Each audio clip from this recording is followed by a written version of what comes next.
Let me show you how to enable two-factor authentication on your Proton Mail.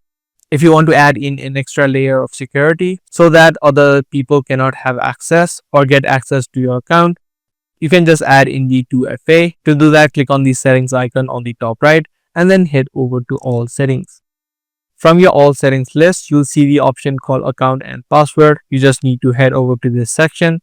And if you scroll down, you'll see the section called two-factor authentication. Now, there are two ways that you can add in the authentication, either using the Authenticator app, such as Google Authentication or Microsoft Authentication, or you can also use a security key, which you will be provided so that you can just add in every time you log in. For this video, I'm just going to use the Authentication app. If you toggle this option on, it will firstly ask you to add in your password. So add in your password and then click on Authenticate.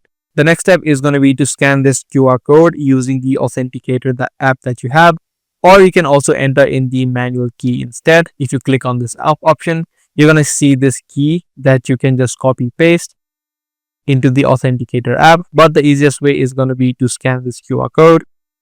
Once you scan the QR code, you can click on next and then enter in the code that has been shown on the Authenticator app.